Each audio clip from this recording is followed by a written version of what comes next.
Olá, minhas crianças! Como tem passado? Tem dormido bem à noite? Um pai que um dia foi um homem que adorava fazer certas brincadeiras de mau gosto quando era mais novo. Mas você já ouviu falar de que aqui se faz, aqui se paga? Vocês vão entrar agora em uma das melhores creepypastas que já teve do canal. Então desligue as luzes do seu quarto, coloque o fone de ouvido e já deixa aquele like de início, porque só os melhores da Legião do Medo fazem isso. Porque eu sei que eu posso contar com vocês, porque eu não sou um, eu sou uma legião.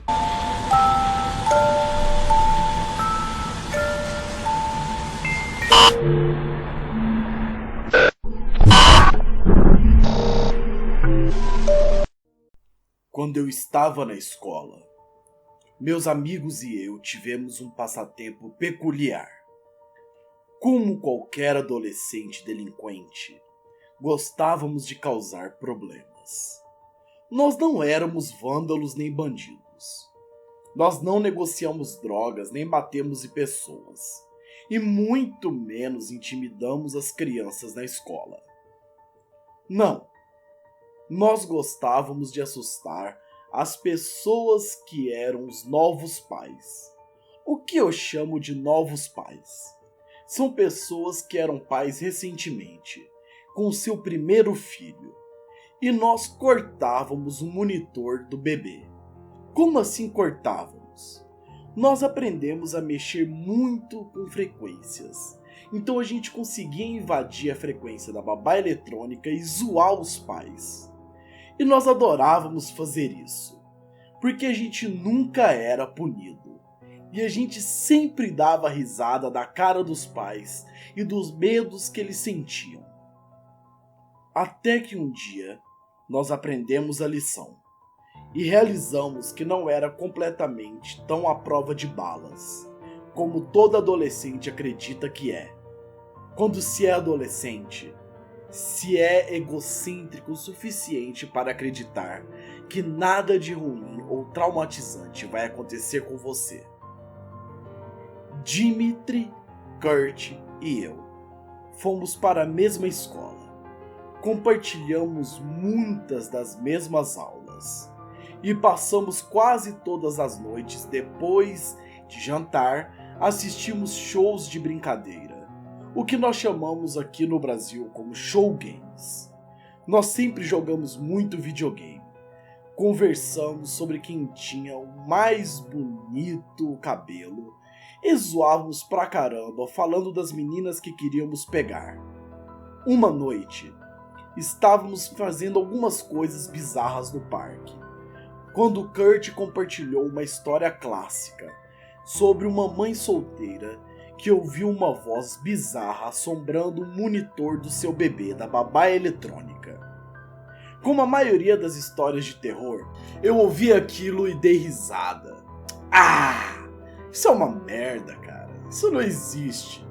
Mas Dimitri disse que tinha acontecido isso com a sua mamãe uma vez, em seu próprio monitor da babá eletrônica. Ela ouviu um vizinho cantando para o seu bebê. Aparentemente, babás eletrônicas possuem frequências, na qual você pode invadir qualquer frequência, até mesmo de rádio policial. Em um instante, uma lâmpada se acendeu em nossas cabeças. Quando você está perto o suficiente para alguém, você não precisa usar palavras para saber o que esta pessoa está pensando. E todos nós poderíamos dizer que estávamos pensando exatamente a mesma coisa. Nós estávamos indo comprar uma babá eletrônica com monitor para poder mexer com as pessoas e irritá-las.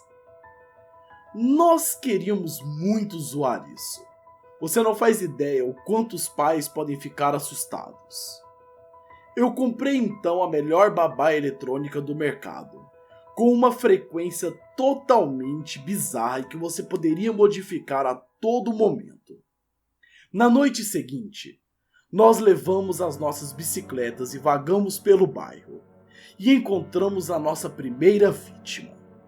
Podíamos ver tudo aquilo naquela casinha humilde. Dimitri agarrou o monitor do bebê e começou a mexer em várias frequências, até ouvir a respiração do nenenzinho. Eu não sei se você sabe muito bem como funcionam babás eletrônicas, mas as babás mais modernas têm monitor tanto para o pai ver o bebê, quanto o bebê pode ver o pai. Existem vários modelos de babá por aí, mas você sempre vai ouvir o bebezinho. E se alguém conseguir mexer nessa babá eletrônica, a pessoa pode falar e o pai vai imaginar que a pessoa que falou está ali naquele quarto. Então você deve imaginar o quão desesperador isso pode ser para um pai. E nós começamos a zoar. Levamos várias e várias vezes até ver se os pais se acordavam. Então Dmitri começou a falar na babá eletrônica. Sua menina era deliciosa. Então a luz do quarto principal se acendeu imediatamente e ouvimos um grito agudo. E nós rimos e rimos durante minutos disso. E nós saímos correndo com nossas bicicletas e nos achamos os verdadeiros machos do pedaço. Porque afinal de contas, imagina o desespero dessa mãe. Deve ser hilário fazer esse tipo de coisa. Isso é o que eu tava pensando. Pensando que sempre daria certo, que tudo sempre seria hilário demais. O mais irônico é que a gente zoava tanto, que um dia até mesmo mamãe passou mal de tanto desespero. E vocês sabem, o karma é uma vadia. E eu consegui saber o que estava vindo para mim uma noite. Kurt e Dmitri estavam ocupados demais estudando. Então eu saí sozinho para zoar. Eu finalmente encontrei a frequência certa.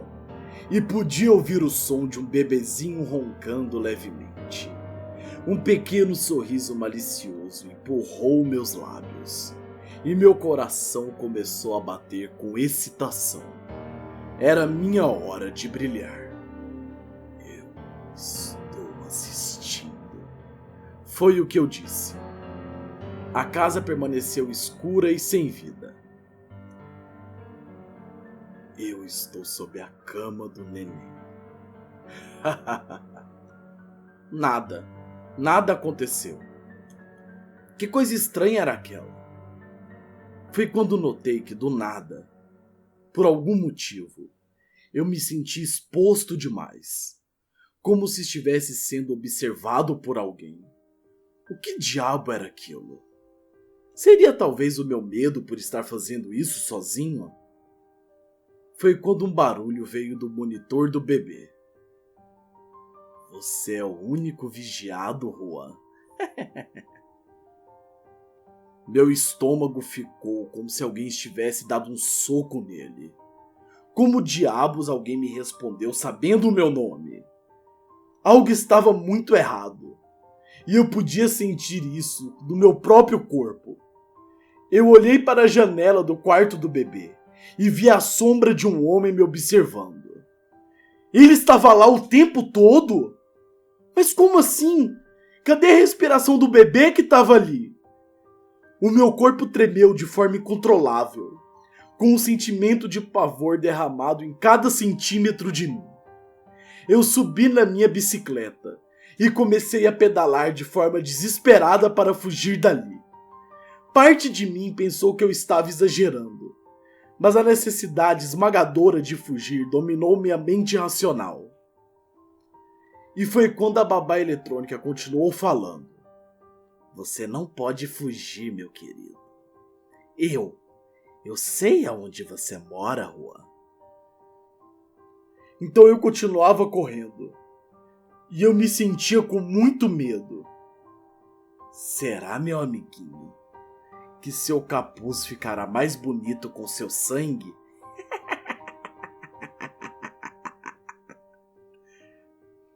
Eu comecei a gritar de medo. Como que ele sabia o meu nome e como ele estava vendo o meu... Caralho, como isso estava acontecendo? Eu comecei a ficar com muito medo. Tirei o meu blusão e joguei na rua. E pedalei de forma desesperada até a minha casa. Depois de enfiar tudo aquilo dentro de mim, eu estava desesperado. Eu tinha muito medo daquilo. Eu olhei nervosamente ao redor para tentar identificar quem era aquele stalker. Será que era um cara andando com seu cachorro? Será que era o carro que estava atrás de mim buzinando enquanto eu penso? O que diabos é isso? De qualquer maneira, a última coisa que eu queria ouvir era essa voz maldita novamente. Então eu desliguei o dispositivo e comecei a chegar em casa. O medo tinha aumentado os meus sentidos e eu podia notar cada movimento das árvores, cada galho sobre as minhas rodas e cada carro que passava por mim. Estacionei minha bicicleta e subi até as escadas do meu quarto. Em um movimento descuidado, atirei a mochila e o monitor do bebê no meu quarto bem na parte lateral e mergulhei sob os lençóis como um nadador olímpico. Não me importa quantos anos você tem. Nada faz você se sentir mais seguro do que seu cobertor. Eu fechei os olhos, esperando que eu pudesse me acalmar o suficiente para poder dormir antes da aula. Mas depois de um minuto, ouvi um barulho de estática e uma voz. Doces sonhos, meu querido Juan. Eu não consegui dormir aquela noite. Eu tinha tanto medo que removi a bateria do monitor e joguei tudo aquilo no lixo. Eu não queria mais nada daquilo.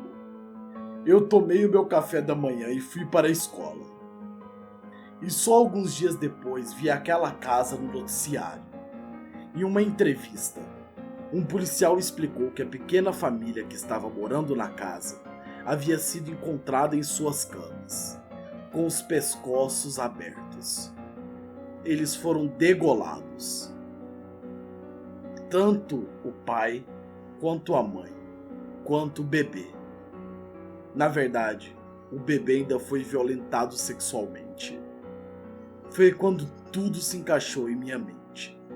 Ele havia degolado o pai e a mãe, e a respiração mais forte que eu estava ouvindo era do bebê. Meu Deus, eu vi aquele nojento fazer tudo aquilo. Como eu agradeci a Deus todos os dias por nada disso ter acontecido comigo. E agora eu sou adulto, tenho uma esposa e uma filhinha. Eu realmente entendo as consequências de minhas ações. E eu entendo a gravidade da situação. E eu era um adolescente estúpido.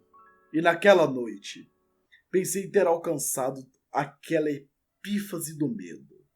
E como pai, sei que agora o medo de alguém fazer algo com seu filho é algo como se você multiplicasse o maior medo da sua vida por 1 milhão. Eu posso entender o que era o verdadeiro terror, porque ontem à noite eu ouvi algo no meu monitor do bebê que enviou calafrios para minha alma, porque eu conheci aquela voz, a maldita voz que disse na noite passada: eu estou assistindo, Juan.